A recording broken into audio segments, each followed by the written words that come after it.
匈牙利作家拉斯洛获得了2025年的诺贝尔文学奖，讲的是末日诗篇中的艺术力量。大家好，欢迎回到宋诗新语。那去年这个时候我们在韩国的作家韩江获奖的时候我做了详细的解读，还获得了不错的反响。那今年的得主呢是匈牙利的作家拉斯洛·克拉斯诺霍尔卡伊这个名字是很长的。那虽然他不像韩江那样具有女作家、韩国首位这样的标签性话题，但是这位匈牙利大师的文学世界是同样值得我们深入挖掘的。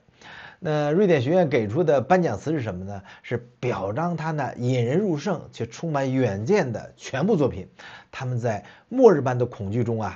重申了艺术的力量。这个颁奖词是非常精准地概括了克拉斯诺霍尔卡伊的文学世界。今天我们就从几个维度来理解这位末日大师首先我们要理解什么叫末日般的恐惧可能很多朋友都看过网文是吧？这个僵尸各种各样的流是吧？但是克拉斯诺霍尔卡伊讲的不是这个他是1954年出生在匈牙利东南部靠近罗马尼亚边境的一个小镇叫久洛。那这个地理位置很重要的他是成长在冷战时期的东欧见证了共产主义体制的末期和崩溃。那他的成名作叫《撒旦探戈》1985年出版，描写的正是这样的一个历史时刻，就是一群人生活在匈牙利乡村的一个废弃的集体农场上。那共产主义即将崩溃，但是新的秩序还没有到来，人们就处于一种历史的真空地带，旧世界已死，新世界还没有产生。这就是克拉斯诺霍尔卡伊所说的末日。这不是科幻包里边这个核爆炸，或者是外星人入侵，或者我们说的僵尸流是吧？而是一种文明、一种意识形态、一种生活方式的终结。人们还活着但是意义的系统已经崩溃了每个人都在废墟中呢寻找他生存的理由。小说里边人们都在等待两个被认为已经死去的人，叫伊利米亚什和佩德里娜他们的归来。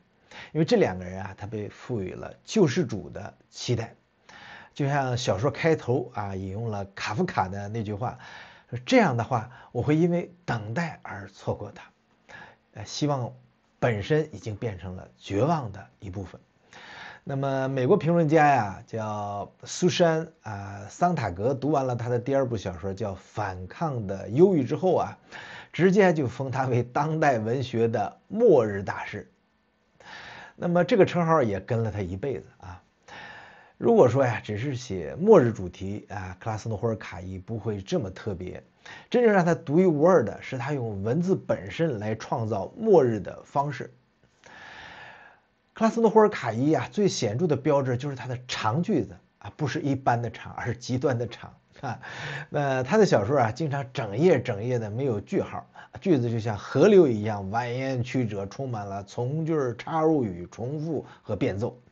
那大家听过交响曲的可能都有这感受是吧？读他的作品你会感觉到被一股力量裹挟向前，无法停下也无法换气这是颁奖稿里说的不是我的感受，我还真没有读过他的作品后边我会读的。那这种文体是在他的1999年的小说《战争与战争》中发展到了极致。那这部小说讲述了一个卑微的档案管理员科林决定从布达佩斯郊区前往纽约，在传播他在档案馆里发现了一部关于归来战士的古代史诗。整部小说呢就是一个巨大的句子系统，模拟了主人公的混乱、执着、接近疯狂的这种意识流动。那他为什么要这样写呢？因为克拉斯诺霍尔卡伊认为传统的断句、明确的这种叙事方式是无法表达他想表达的那种存在的连续性和无法逃脱的这种困境。所以长句呢就创造了一种阅读上的窒息感和催眠效果，让读者在生理层面上体验到他笔下的那种精神状态。大家看我们的视频可能有这感受是吧？有的朋友的视频呢剪的这个头就呼呼呼来回动，因为他剪掉语气词剪掉很多东西他就不连贯了。我的大部分视频一般就是2-3刀，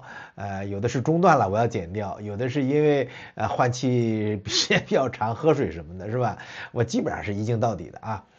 那这种长句啊，我跑题了啊。这种长句它不是胡乱的堆砌啊，而是有严格的内在节奏。那克拉斯诺霍尔卡伊的文字啊，具有强烈的音乐性。那他和匈牙利导演叫贝拉塔尔合作多年啊，两个人都追求一种极简主义的缓慢的，就是仪式感的这种节奏啊。大家能想象到这种电影有哪些吗？所以贝拉塔尔的电影啊，以超长镜头而闻名啊，而克拉斯诺卡尔伊的句子呀，正是这种文字版的长镜头啊。在《撒旦 Tango》被改编成7个半小时的电影啊，就堪称了影史的奇观。这部电影啊，几乎没有剪辑啊，镜头缓慢移动，演员的每个动作都被拉长。所以这种形式完美对应了小说的结构啊，就12个章节模仿 Tango 的这种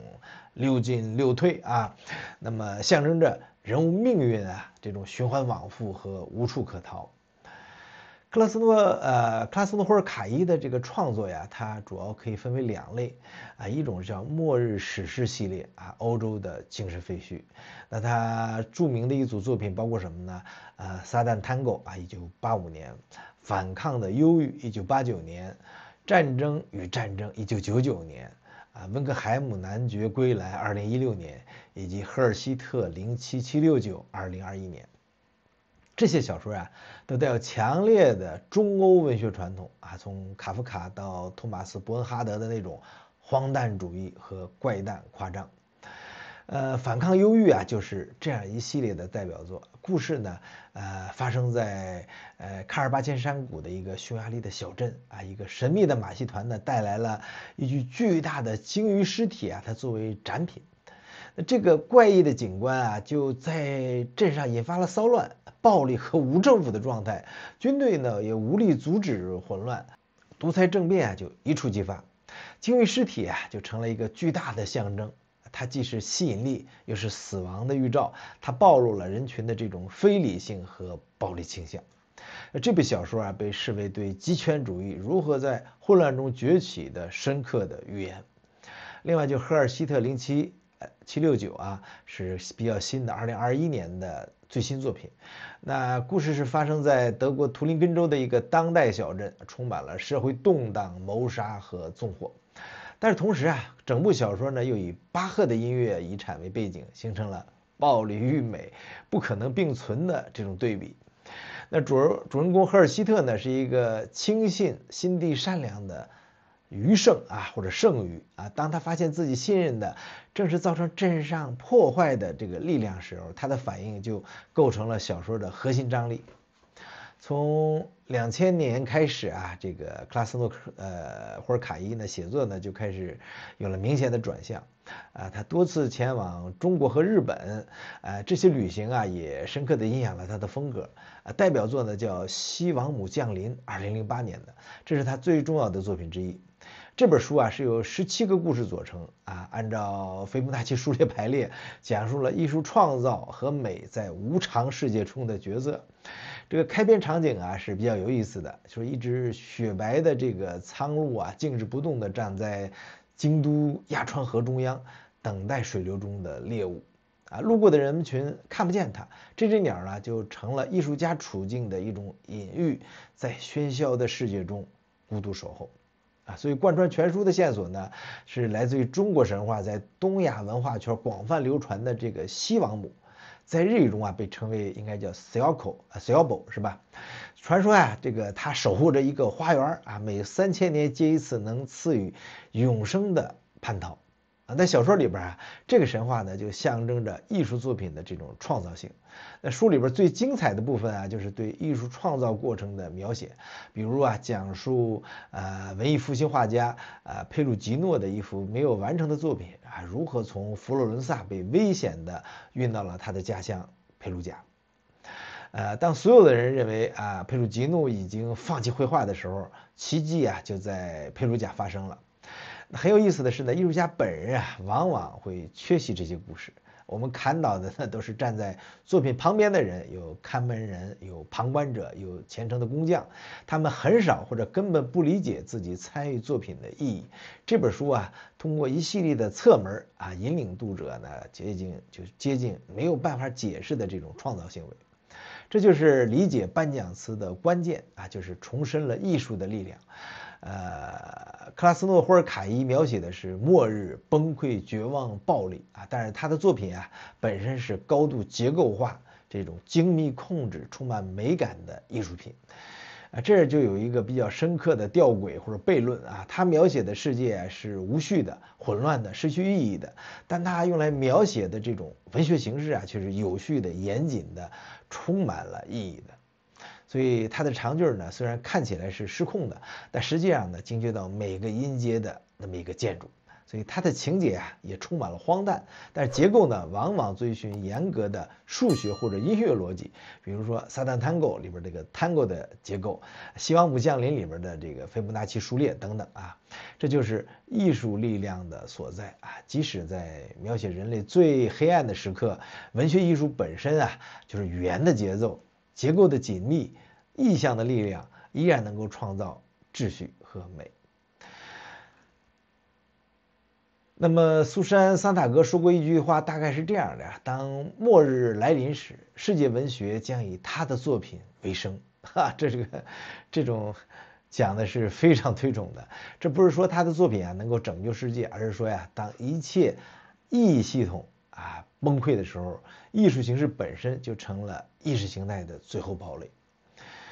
那么克拉斯诺霍尔卡伊啊，是2002年继凯尔泰斯·伊姆雷之后第二位获得诺贝尔奖的匈牙利作家。别看匈牙利的人口只有1000万，但是他的文学传统还是比较深厚的。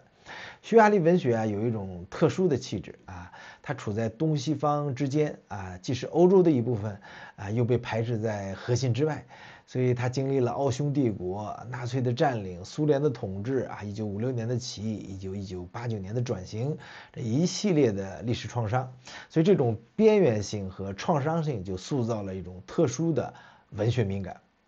另外呢，就是和电影导演贝拉塔尔的合作啊，克拉斯诺霍尔卡伊啊和导演贝拉塔尔的合作呀，是当代艺术史上的传奇啊。前面我们讲过哈，两个人一共合作了6部电影啊，包括这个《撒旦探戈》、《维克梅斯特和声》、《都灵之马》。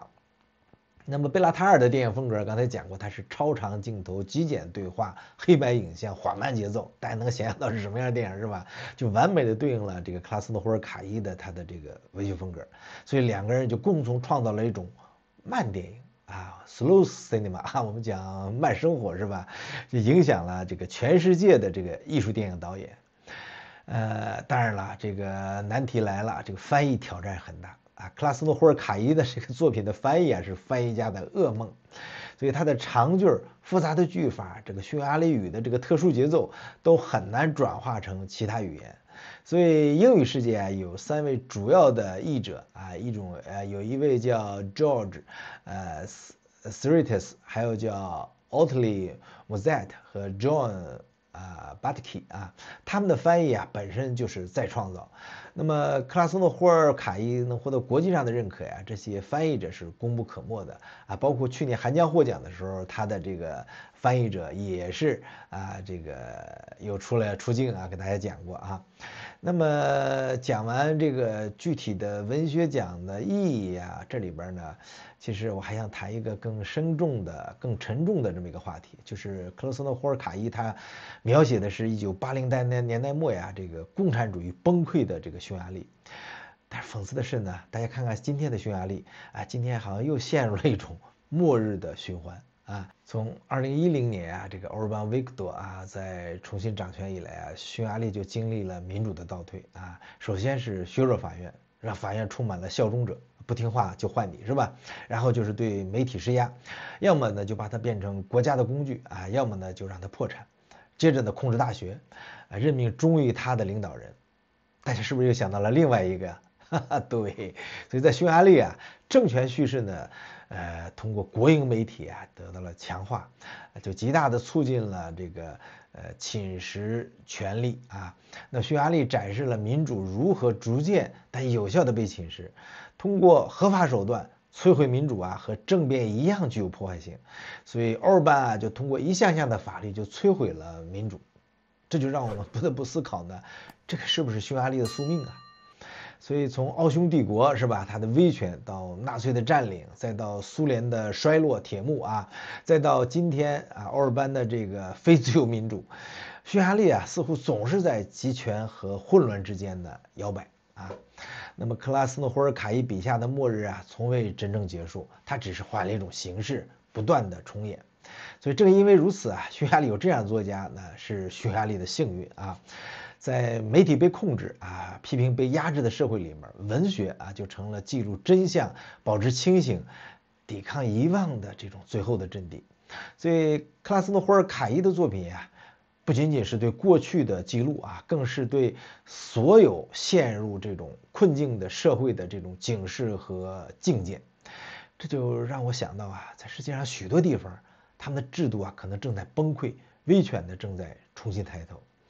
那么同样陷入这些困境的国家，那些有才能的作家们，他们在做什么呢？他们是不是在歌颂着腐朽啊那种体制啊，还是在选择性失明，还是彻底沉默了？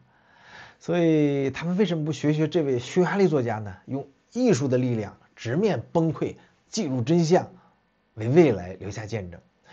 伟大的文学啊，从来不逃避现实的黑暗，恰恰相反啊，他用最高的艺术形式直面黑暗，并且在其中呢寻找人性和意义的微光。很多即将崩溃的国家啊，可能没有诞生这样的作家，或者说呢，他们的声音被彻底封杀了。这是比制度崩溃更可怕的事情啊！当一个社会连记录自己崩溃的能力都丧失的时候，他都真的失去未来了。所以2025年的诺贝尔文学奖啊，颁发给了一位用语言本身对抗虚无的大师啊。克拉斯诺霍尔卡伊呢，不是那种容易阅读的作家，他的作品啊需要耐心，需要投入，需要你放弃对传统叙事的期待。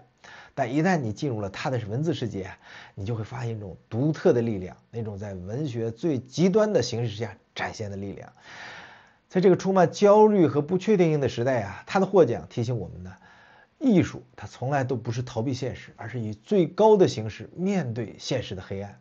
当世界看起来正在走向终结的时候，文学啊依然能够，也必须创造意义。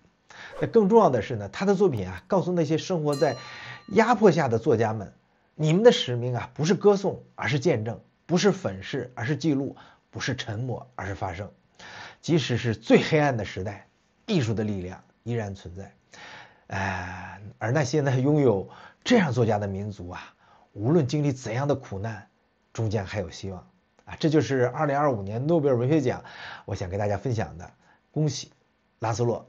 克拉斯诺霍尔卡伊，恭喜匈牙利民众！我们下次再见，拜拜。